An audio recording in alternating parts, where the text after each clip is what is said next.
الحمدللہ رب العالمین والصلاۃ والسلام علی سید الانبیاء والمرسلین۔ آج دوسرا سپارہ ہے اور دوسرے سپارے کے شروع میں اللہ تعالیٰ نے یہ قبلے کے حوالے سے جو ہے وہ بتایا ہے کہ اللہ کے رسول صلی اللہ علیہ وسلم جب مدینہ منورہ تشریف لائے تو بیت المقدس کی طرف رخ کر کے نماز پڑھا کرتے تھے۔ تو آپ علیہ الصلوۃ والسلام کو آپ کی خواہش بھی یہ تھی اور آپ اکثر آسمانوں کی طرف دیکھتے تھے کب یہ حکم آ جائے۔ تو آپ مسجد قبلتین میں، جو آج کل وہاں مدینہ منورہ میں مسجد قبلتین کے نام سے مشہور ہے، وہاں پہ آپ کو آرڈر ہو گیا کہ آپ اپنا رخ بیت اللہ کی طرف کر لیں۔ تو اس حوالے سے پہلے رکوع کے اندر یہ واقعہ بتایا گیا۔ پھر اس امت کی شان بتائی گئی کہ ہم نے تمہیں امت وسط بنایا ہے، یعنی تم ساری انسانیت کے درمیان، اللہ اور ساری انسانیت کے درمیان کوئی رابطہ ہو، تم اللہ کے پیغام کو انسانیت کی طرف آگے پیش کرو گے۔ اور پھر فرمایا جا رہا ہے کہ یہ یہودی جو ہے یہ آپ کو اس طرح پہچانتے ہیں جس طرح اپنے بچوں کو پہچانتے ہیں، لیکن جان بوجھ کے آپ ایمان نہیں لاتے۔ تو پھر فرمایا کہ تم جدھر بھی جاؤ گے وہاں پہ اللہ ہی کو پاؤ گے، دائیں بائیں آگے پیچھے اللہ کی ذات ہر جگہ موجود ہے، لیکن یہ اللہ نے تمہارے لیے قبلہ پسند کیا ہے چونکہ آپ کو پسند ہے۔ یہ اپنے نبی کی بہت بڑی شان اللہ نے بیان کی ہے کہ اللہ نے اپنے نبی کی پسند کو خاطر میں لاتے ہوئے قبلہ ہی بدل دیا۔ اور پھر اگلے رکوع کے اندر اللہ رب العزت نے فرمایا کہ اب میرا ذکر کیا کرو۔ بہت خوبصورت آیت ہے، تم میرا ذکر کرو میں تمہارا ذکر کروں گا، تم میرا ذکر کرو میں تمہارا ذکر۔ کتنی بڑی بات ہے کہ ہم اللہ کا ذکر کریں، اللہ ہمارا ذکر کرے۔ فرمایا جو لوگوں میں میرا ذکر کرتا ہے میں فرشتوں میں اس کا ذکر کرتا ہوں۔ اور پھر فرمایا کہ صبر اور نماز کے ذریعے میری مدد حاصل کرو، اور جو اللہ کی راہوں میں جان دے دیں ان کو مردہ مت کہو، بلکہ وہ زندہ ہیں، اللہ کے ہاں سے رزق پاتے ہیں۔ یہ انہیں اللہ کی راہوں میں جان دینے کی حوالے سے بڑی زبردست آیت ہے۔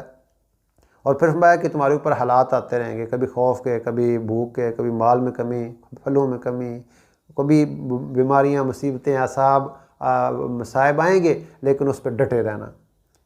یہ آزمائش اللہ کی طرف سے ہوتا ہے۔ ہم اپنے جو نیک بندے ہیں ان کو یہ ایک امتحان ہوتا ہے، اور جو غیر ہوتے ہیں، غیر مسلم ہوتے ہیں، جو نافرمان ہوتے ہیں، ان پہ یہ عذاب ہوتا ہے۔ جو میرے بندے یہ ہیں، جب ان بندے ہیں جو ان پہ مصیبت آتی ہے تو وہ کہتے ہیں اللہ کی طرف سے ہے، ہم اس پہ راضی ہیں۔ جس حال میں اللہ جنہ دکھاں تے دل بار راضی انہیں سکھاں تے میں واری۔ اگر اللہ ہمیں دکھ دے کے راضی ہے یہ تو ہم اس پہ راضی ہیں اللہ۔ اور انہی لوگوں کے لیے فرمایا کہ رحمتیں ہیں اور برکتیں ہیں، اور وہی لوگ ہدایت یافتہ ہیں۔ پھر اس صفا اور مروہ کے بارے میں بتایا جا رہا ہے کہ یہ میری نشانیاں ہے، جو بھی عمرہ کرے تو وہ اس کا یہ شاعر اللہ جو ہیں ان کو پورا کرے۔ اور جو لوگ اللہ پاک نے جو کتاب نازل کیا ہے، قرآن نازل کیا ہے، جو اس پہ چھپاتے ہیں اس پہ تو وہ بہت بڑے ظالم ہیں، ان پہ لعنتیں ہیں دنیا اور آخرت کے لیے۔ اور پھر اللہ تعالیٰ نے بتایا کہ میری نشانیاں ہیں آسمان و زمین کے تخلیق، اور دن اور رات کا آنا جانا، اور سمندروں میں کشتیوں کا چلنا، بارشوں کا نازل، یہ سب میری نشانیاں ہیں۔ اور میرے جو بندے ہیں وہ مجھ سے سب سے زیادہ محبت کرتے ہیں۔ بعض لوگ ایسے ہیں کہ وہ محبت جو میں اللہ سے کرنی چاہیے تھی وہ اللہ مخلوق سے کرتے ہیں، یہ مناسب نہیں ہے۔ اور ایمان والے جو ہیں ان کی یہ کوالٹی ہے کہ وہ اللہ سے سب سے زیادہ محبت کرتے ہیں۔ اور پھر جن لوگوں نے دنیا میں گمراہ کیا، قیامت کے دن وہ کہیں گے، جنہوں نے ظالم لوگوں کی تابع داری کی اور غلط لوگوں کی تابع داری کر کے وہ نقصان میں جا رہے ہیں، وہ کہیں گے کہ ہماری مدد کروں گا جی، ہم تو کچھ مدد کرنے، وہ بالکل برات کا انکار کروں گا۔ سچ تو آخیا ساڈی گل منو، تھی آپ آتے ہو ساڈے کو زندہ آباد مرد آباد کے نعرے لگایا کرتے تھے، ٹھیک ہے نا۔ تو یہ وہ مدد ان کی نہیں کر سکیں گے۔ یہ پھر ان کے لیے بہت بڑا خسارے والا وقت ہوگا کہ جو غلط لوگوں کی وہ فالو کرتے رہے وہ ان کی مدد نہیں کر سکیں گے۔ پھر فرمایا جا رہا ہے کہ اے ساری دنیا کے انسانوں، حلال چیزیں کھاؤ اور شیطان کی راہوں پہ نہ چلو۔ شیطان تمہیں غلط چیزوں کی طرف لے کے جانا چاہتا ہے، تمہیں فحشی کی طرف، برائی کی طرف لے کے جانا چاہتا ہے۔ اور پھر فرمایا جا رہا ہے کہ جو قرآن نازل ہوئے اس کو فالو کرو، اپنے باؤ اجداد کے طریقوں کو نہ دیکھو۔ یہ بھی ہر دور میں رہا ہے، اس دور میں بھی تھا جب آپ علیہ الصلوۃ والسلام قرآن کی طرف بلایا کرتے تھے تو وہ کہتے کہ ہم نے اپنے باؤ اجداد کے طریقے کو نہیں چھوڑنا۔ تو قرآن کہتا ہے وہ بھی ہدایت یافتہ نہیں تھے اور تم بھی نہیں ہو۔ گویا کہ یہ ہر دور میں یہ آج بھی لوگوں کو آپ قرآن کی بات بتائیں، صحیح بات بتائیں، کہتے ہیں جی ہوں ساڑھے پیو دے طریقے چھڑ دے، یہ تو نئی گل تھی دس دے ہو پہ۔ تو ایسی بات نہیں، قرآن کہتا ہے نہیں، یہ بات غلط ہے۔ بلکہ تمہیں اللہ نے شعور دیا ہے، سمجھ دیا ہے۔ تم خود دیکھو کتنی چیزیں آج ہم استعمال کر رہے ہیں، موبائل ہم استعمال کر رہے ہیں، کمپیوٹر استعمال کر رہے ہیں، گاڑیاں استعمال کرتے ہیں، ہوائی جہاز۔ کبھی کسی نے یہ نہیں کہا جی میں تو جہاز نہیں بہنا، میرے پیو دادا کو نہیں سی بہندا، میں تو موبائل نہیں استعمال کرنا، میں تو ایم ایس سی نہیں کرنی کیونکہ میرے پیو دادا نہیں سی کیتی۔ تو ایسی بات نہیں، جہاں پہ انسان سمجھتا ہے یہ فائدے کی چیز ہے اس کو اڈاپٹ کر لیتا ہے۔ تو اس حوالے سے شیطان ہمیں کہتا ہے نہیں جی نہیں، اسی ہوں پیو دادے کا طریقہ اپنے خاندان کو چھڑ دئیے۔ تو یہ بتایا جا رہا ہے، ایمان والوں کو بھی بتایا جا رہا ہے پھر آگے کہ آپ بھی پاک چیزیں کھائیں، طیب چیزیں کھائیں، اللہ کی عبادت کریں۔ اللہ نے حرام چیزوں کے بارے میں بتایا، مردار حرام ہے اور خون حرام ہے اور خنزیر کا گوشت حرام ہے۔ اور پھر وہ چیزیں جو اللہ کے علاوہ ان کو ذبح کیا جائے، اللہ کے نام کے علاوہ جو کسی اور مخصوص شخصیت کے لیے کر دی جاتی ہیں، ان کا کھانا بھی منع کر دیا گیا۔ ہاں اگر کوئی اضطراری حالت ہے، مجبوری بن گئی ہے، تو وہاں پہ اتنا ہی استعمال کریں کہ جان بچ جائے۔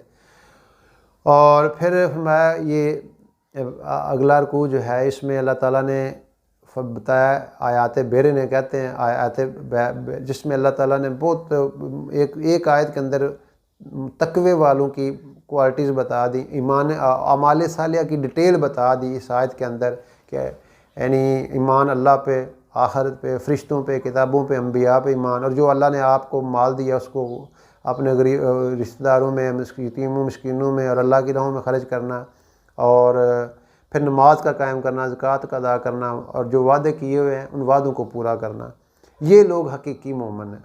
یہ تقوی مطلب پوچھنا متقی کون ہے، تو گویا یہ آیت جو ہے یہ ہمیں بتاتی ہے کہ تقوی والوں کے اندر یہ کوالٹیز ہونی چاہیے۔ اگر ایک بندے کے اندر یہ کوالٹیز موجود ہیں تو وہ گویا کہ متقی، اور متقین کے لیے سارے انعامات ہیں۔ اور قصاص کے حوالے سے آیت ہے کہ اگر کوئی قتل کر دیتا ہے تو اس کے بدلے میں قتل کرنا، اور وہ تفصیل اس کی بتائے گی۔ اور یہ ظاہری اعتبار سے یہ سزائیں جو ہیں یہ بڑی سخت نظر آتی ہیں، لیکن اللہ رب العزت فرماتے ہیں کہ یہ سزائیں اگر آپ اڈاپٹ کر لیں گے، وَلَكُمْ فِي الْقِصَاصِ حَيَاةٌ يَا أُولِي الْأَلْبَابِ، اے عقل والو، اے سمجھ والو، تم اپنے آپ کو بڑا دانشور کہتے ہو یہ سزائیں بڑی ظالمانہ، ایسی بات نہیں ہے، بلکہ یہ تمہارے لیے لائف ہے۔ ایک بندے کا مر جانا ہو سکتا ہے ہزاروں لاکھوں انسانوں کی زندگی کا وہ باعث مان جائے کہ وہ زندہ رہے گا، وہ پتہ نہیں کتنوں کی تباہی کا ذریعہ بنے گا۔ پھر یہ آگے اگلے رکوع میں رمضان کے حوالے سے، روزے کی فرضیت کے حوالے سے آیت ہے کہ یہ تم پہ فرض کر دیا گیا۔ اب روزہ جو فرض کیا گیا ہے، یہ بات دین میرے علماء لکھتے ہیں کتب علیکم، یہ صرف پیٹ پہ فرض نہیں ہے، پورے وجود پہ روزہ فرض کر دیا گیا ہے۔ اس سے مراد یہ ہے کہ آپ کی زبان کا بھی روزہ ہے، غلط نہ بولے، آنکھوں کا روزہ ہے، یہ غلط نہ دیکھے، اور کان غلط نہ سنیں، قدم غلط طرف نہ چلیں۔ ان کتب علیکم الصیام، پورے وجود پہ جو ہے نا روزہ فرض کر دیا گیا ہے۔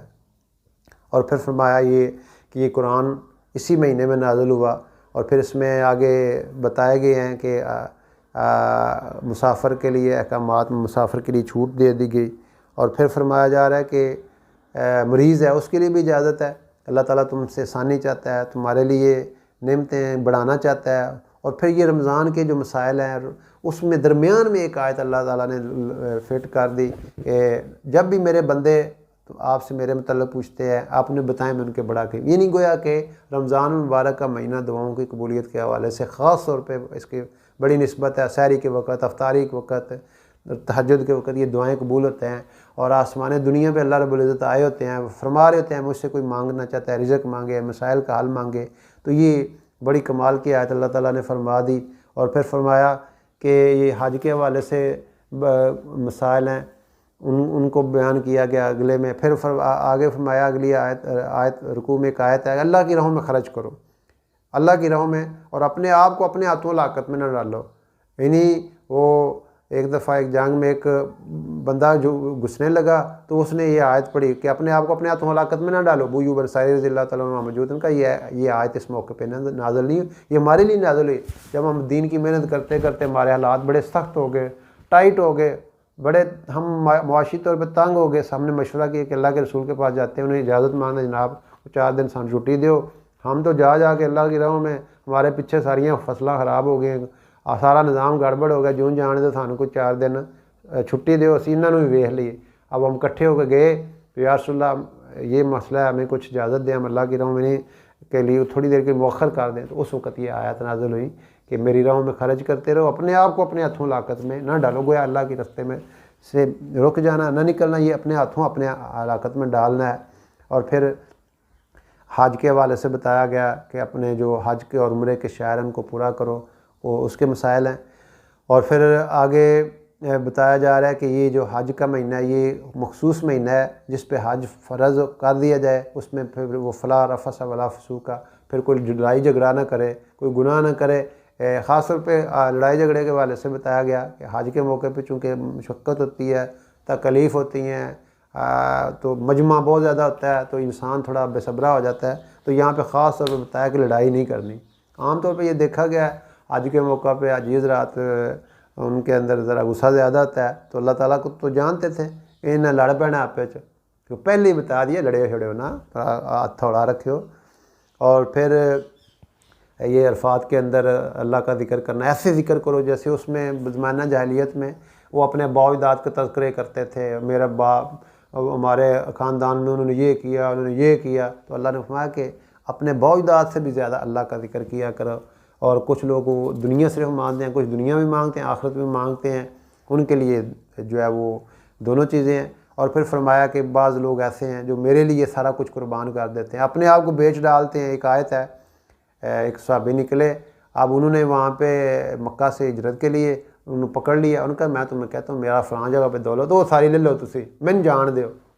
اب وہ جب مدینہ پہنچے، اللہ کے رسول صلی اللہ علیہ وسلم نے فرمایا کہ تم نے بڑا اچھا سودا کیا، اللہ نے تمہاری شان میں یہ آیت نازل کر دی۔ اور پھر اگلی آیت بڑی کمال کی ہے، اللہ تعالیٰ ہمیں مسلمانوں کو کہہ رہا ہے کہ پورے کے پورے اسلام میں داخل ہو جاؤ، یہ نہیں چند چیزیں تو ان کی بات غیروں کی مان لی، کچھ اسلام کی باتیں مان لی، بلکہ پورے کے پورے اسلام میں داخل۔ جیسے ایک بندہ کمرے میں داخل ہوتا ہے تو یہ نہیں ایک قدم باہر رکھے گا ایک اندر رکھے گا، تو وہ نہ سردی سے بچ سکتا ہے نہ گرمی سے بچ سکتا ہے، تو وہ گویا کہ جب پورا ان ہوتا ہے بندہ کسی بھی سسٹم کے اندر، پھر ہی اس سے فائدہ اٹھا سکتا ہے۔ تو یہاں پہ اس آیت میں فرمایا کہ پورے کے پورے اسلام میں داخل ہو جاؤ، یہ نہیں ہے کہ چند باتیں اسلام کی مانو اور کچھ اوروں کی مان لو، ایسی بات نہیں، یہ اللہ کو پسند نہیں ہے۔ اور پھر اگلے رکوع کے اندر اللہ رب العزت نے انہیں بتایا بنی اسرائیل کے حوالے سے کہ ان کو ہم نے آیات دی لیکن انہوں نے بجائے بات ماننے کے الٹ طرف چال نکلے۔ اور پھر فرمایا کہ تم لوگوں کیا یہ سمجھتے ہو کہ تم ایسے ہی جنت میں چلے جاؤ گے؟ نہیں نہیں، تمہارے اوپر بھی مصیبتیں آئیں گی، پریشانیاں آئیں گی جس طرح کے پچھلوں پہ آئی تھی، تو یہ پریشان نہ ہو جانا۔ یعنی ان پچھلوں پہ اتنی پریشانیاں آئی کہ وہ اللہ کی راہوں میں ان کو کاٹ دیا گیا، ان کے جسم کے ٹکڑے کر دیے گئے، ان کے سولیوں پہ لٹکا دیا گیا، لیکن انہوں نے پھر بھی جو ہے نا وہ اسلام کو نہیں چھوڑا، اللہ کی مدد، اللہ کے کلمے کو نہیں چھوڑا۔ تو یہاں پہ بھی فرمایا جا رہا ہے یہ تمہارے اوپر بھی حالات آئیں گے، مصائب آئیں گے، پریشانیاں نہیں آئیں گے، یہ نہ اللہ آلال نہ پا دو، بلکہ صبر کرے ہو، برداشت کرے ہو، اور پچھلوں کے واقعات پڑھنا، ان کی قصے کہانیاں پڑھنا، کیسے انہوں نے قربانیاں کی، اسلام کو نہیں چھوڑا۔ اور پھر یہاں پہ آگے جہاد کی فرضیت کے حوالے سے آیا کہ یہ تمہیں پسند نہیں ہے اللہ کی راہوں میں نکلنا، جان دینا، لیکن اس میں تمہارے لیے خیر ہے۔ بعض دفعہ ایسا ہوتا ہے کہ بعض چیزیں انسان اس کو پسند نہیں کرتا لیکن وہ اس کے حق میں بہتر ہوتی ہیں، اور بعض چیزوں کو وہ لائک کرتا ہے یہ چیزیں ملیں لیکن وہ اس کے حق میں بہتر نہیں ہوتی، اللہ جانتا ہے اور تم نہیں جانتے۔ اور پھر آگے بڑی فضائل بتایا کہ جو مجھے پہ ایمان لاتے ہیں اور پھر میری راہوں میں ہجرت کرتے ہیں، میری راہوں میں جہاد کرتے ہیں، میرے لیے جان مال خرچ کرتے ہیں، یہی لوگ اللہ کی راہوں میں حقدار ہیں اللہ کی رحمتوں کے۔ اور پھر یہ جو خمر اور میسر ہے، جو شراب ہے، اس کے حوالے سے بتایا گیا رہا ہے کہ اس میں کچھ فائدے ہیں کچھ نقصان ہیں، لیکن اس میں نقصانات زیادہ ہیں۔ اور اللہ کی راہوں میں خرچ کرنے کے حوالے سے بتایا گیا کہ یہ جو بھی تمہیں ایکسٹرا ہو اس کو اللہ کی راہوں میں خرچ کر دے۔ بعد میں یہ پھر آیت اس سے تبدیل کر دی گئی زکوٰۃ کے حوالے سے۔ جب آیت آئے، پہلے آیت یہ تھی کہ جتنا آپ کھا پی لیں اس کے بعد جتنا بھی ہے اللہ کی راہوں میں دے دیں، لیکن اس کے بعد پھر زکوٰۃ کی فرضیت 2.5% کے حوالے سے احکامات آگے۔ تو آگے یہ حیض کے حوالے سے سوال کچھ مسائل تھے، وہ فرمایا کہ تم حیض کی حالت میں اپنی عورتوں سے دور رہو جب تک کہ وہ پاک نہ ہو جائیں، اور تمہاری عورتیں تمہارے لیے یعنی ایک نعمت ہے، تمہارے لیے لباس ہیں۔ اب جس طرح بندہ لباس کی حفاظت کرتا ہے اور لباس کو اپنے آلودگی سے بچاتا ہے، ایسے ہی یہ جو مرد عورت کا رشتہ ہے یہ بہت قربت کا رشتہ ہے، اور اس کو اللہ تعالیٰ نے لباس کہا ہے۔ جیسے لباس اگر گندا بھی ہو جاتا ہے پھر اس کا ہم واش کر لیتے، کوئی آپس میں انبن ہو جائے تو اس کو پھر ایگری ہو جائیں، راضی ہو جائیں۔ یہ نہیں ہے کہ کوئی تھوڑی بہت ہوئی ہے تو جناب منہ سجایا دواں جڑے نانی نے، اور کئی کئی دن بول رہے ادھر جاب زنانی پہ کٹور کی پیچھے رہو۔ تو یہ چیزیں یہاں پہ بتایا جا رہا ہے کہ یہ تمہارے لیے لباس ہیں، تم ان کا خیال رکھو، اور ان کی یعنی اس معاملے میں فرمایا کہ اللہ سے ڈرو۔ یہ جتنے بھی احکامات آگے آ رہے ہیں طلاق کے حوالے سے اور اس طرح کی جتنی آیات ہیں، اس میں اللہ تعالیٰ بار بار فرما رہے ہیں واتقوا اللہ واعلموا ان اللہ بکل شیء علیم، اللہ سے ڈرو۔ اللہ جانتا ہے تمہارے کیا جذبات ہیں، تمہاری کیا کیفیات ہیں، اللہ سب علم رکھتا ہے۔ یہ آگے 2-3 رکوع چل رہے ہیں جس میں طلاق کے مسائل ہیں۔ اللہ تعالیٰ نے فرمایا اللہ حلال چیزوں میں سب سے ناپسند چیز اللہ کو طلاق ہے۔ اللہ کا عرش بھی ہل جاتا ہے جب کوئی بندہ کسی کو طلاق دیتا ہے۔ کوشش کی جائے آپس میں انڈرسٹینڈنگ کی، پھر بالکل حالات ایسے بن جائیں پھر شریعت نے اجازت بھی دی ہے۔ تو اس حوالے سے مختلف مسائل ہیں، اس میں بار بار اللہ رب العزت یہی آیات کے اینڈ میں بتا رہے ہیں کہ وَاعْلَمُوا أَنَّ اللَّهَ يَعْلَمُ مَا فِي أَنفُسِكُمْ فَاحْذَرُوهُ، تو اللہ جانتا ہے تمہارے دلوں میں کیا ہے۔ تو پھر آگے بتایا جا رہا ہے کہ ساری نمازوں کی حفاظت کرو، خاص طور پہ نماز وسطیٰ کی، درمیان والی نماز کی، نماز عصر کا خاص طور پہ یہاں پہ ذکر کیا گیا، اور اللہ کے سامنے مؤدب ہو کے کھڑے رہو۔ اللہ سے ڈرتے رہو گے تو تمہارے یہ جتنے مسائل ہیں نا، یہ اللہ رب العزت اس کو سالو کرے گا۔ پھر آخری رکوع یہ دوسرے سپارے کا، اس میں اللہ رب العزت نے بتایا کہ آپ ان کو قصہ ان کو بتائیں کہ وہ جو لوگ نکلے تھے ہزاروں کی تعداد میں تھے اور وہ موت سے ڈر رہے تھے۔ حالانکہ موت سے جو ڈرنا ہے وہ اصل میں ہوا یہ تھا کہ ایک جگہ پہ یعنی وہ طاعون آ گیا تو بیماری آ گئی تو وہ وہاں سے ڈر کے بھاگے۔ اب حکم یہی ہے کہ جہاں پہ طاعون یا ایسی ایپیڈیمک آ جائے تو وہاں پہ ہی رہیں آپ۔ تو وہ موت کے ڈر سے نکلے اور وہاں پہ اللہ نے ان کو مار دیا۔ پھر سب کے سب ہزار، پتہ نہیں بعض روایت میں آتا ہے 4000 تھے، بعض میں آتا ہے 4 لاکھ تھے، تو اللہ نے ان کو موت دے دی سب کو، پھر دوبارہ زندہ کر دیا۔ تو وہ اللہ پاک جو ہے وہ بڑی کریم ذات ہے، اس کے لیے کوئی مسئلہ نہیں ہے مارنا اور زندہ کرنا۔ تو جہاں پہ موت لکھی وہ آنی ہی آنی ہے۔ تو یہاں پہ بتایا جا رہا ہے اگر کوئی کہیں پہ ایسا معاملہ بن جائے تو وہاں پہ آپ اس کو نہ چھوڑیں۔ اور پھر فرمایا کہ اللہ کی راہوں میں اپنی تم جان بھی دے دو اور جہاد کرو۔ اور پھر فرمایا اللہ کی راہوں میں جو اللہ کو قرضہ دیتا ہے اللہ اس کا اجر کئی گنا زیادہ کر دیتا ہے۔ ایک روایت میں آتا ہے کہ ایک کے بدلے 2 لاکھ نیکیاں ملیں گی، اور 10 دنیا 70 آخر تو عام سنتے ہیں، 700 دفعہ بھی قرآن میں آیا ہے۔ تو ایک روایت میں آتا ہے کہ ایک کے بدلے میں 2 لاکھ نیکیاں بھی اللہ دے دیں گے، اور اللہ کے خزانوں میں کوئی کمی نہیں ہے۔ اللہ پاک جو ہے وہ جب اللہ پاک دینے کا ارادہ کر لے تو اس کے خزانوں میں کمی نہیں ہے۔ پھر بنی اسرائیل کا یہ واقعہ بیان کیا جا رہا ہے جب انہوں نے موسیٰ علیہ السلام کے بعد بنی اسرائیل نے کہا کہ ہمارے لیے کوئی ایسا بادشاہ ہونا چاہیے، اپنے جو وقت کے نبی تھے ان سے کہا، غالباً یوشع بن نون علیہ السلام سے، کہ ہمارے لیے کوئی بادشاہ ہو جس سے مل کے ہم جو ہے نا جہاد کریں، لڑائی کریں۔ تو اللہ تعالیٰ نے حضرت طالوت کو ان پہ بادشاہ مقرر کر دیا، اور ان کی خوبی بتائی کہ وہ علم والے بھی تھے اور جسم والے بھی تھے۔ یعنی جو علم جو بادشاہ ہوتا ہے اس کے لیے شعور اور عقل کا ہونا بھی ضروری ہے، اور فزیکلی بھی فٹ ہو، اور اللہ جس کو چاہتا ہے بادشاہ دے دیتا ہے۔ انہوں نے کہا جی وہ تھے دوجے خاندان جو آ گیا ہے تو ہم اس کو پسند نہیں کرتے، کہ اللہ جس کو چاہتا ہے بادشاہ بنا دیتا ہے۔ اب آپ نے خود کہا تھا۔ تو پھر آگے فرمایا جا رہا ہے کہ یہ جب ہم نے تمہیں ٹیسٹ لیا تمہارا، اللہ تعالیٰ نے تمہیں نہر کے ذریعے سے آزمایا، اور یہ یہاں پہ بڑی ایک خوبصورت واقعہ ہے۔ حضرت طالوت نے اپنے لشکر سے کہا کہ تم لوگ جو ہے نا وہ آگے نہر آئے گی۔ اب ہزاروں کی تعداد میں تھے، لشکر 70-80 ہزار لوگ تھے۔ کہا کہ وہ پانی صرف اتنا پینا ہے، ایک چلو بھر۔ تو اب حکم تو آ گیا، آرڈر آ گیا، آرڈر۔ اب وہ اکثریت نے اس کو نہیں فالو کیا، صرف 313 لوگوں نے چلو بار پیا، باقی نے پیٹ بھر کے پانی بھر لیا، ہو یعنی نکو نک ہو گئے۔ ترے لگی سی، بڑا سفر لمحہ کر کے آیا تھا، انہوں نے کہا جی پی جاؤ، ادھر پورا ڈیگ ڈا کے سارے ہی پی گئے، حالانکہ انہوں نے خلاف ورزی کی۔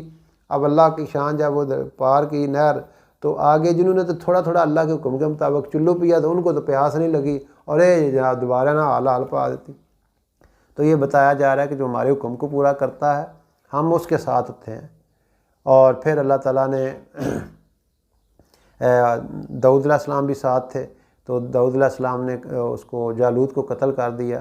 اور پھر یہ ایک بتایا جا رہا ہے کہ انہوں نے پہلے دعا مانگی، اے اللہ ہمارے لیے ربنا افرغ علینا صبرا وثبت اقدامنا، جتنا آپ کے خزانے میں صبر ہے نا، وہ ہمت ہے، وہ ہمیں آپ آج دے دیں تاکہ ہم یہ اللہ کی راہوں میں نکلے ہوئے ہیں، ہماری مدد ہو۔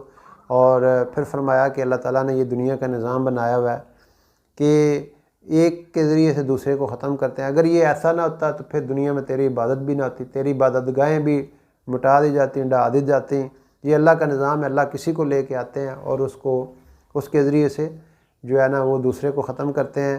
یہ اللہ کا نظام ہے۔ اور پھر فرمایا کہ یہ آیات ہیں، اللہ تعالیٰ نے یہ آیت بھیجی ہیں کس کے لیے؟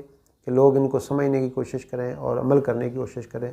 اللہ رب العزت ہمیں قرآن پاک کی سمجھ اور عمل کرنے کی توفیق عطا فرمائے۔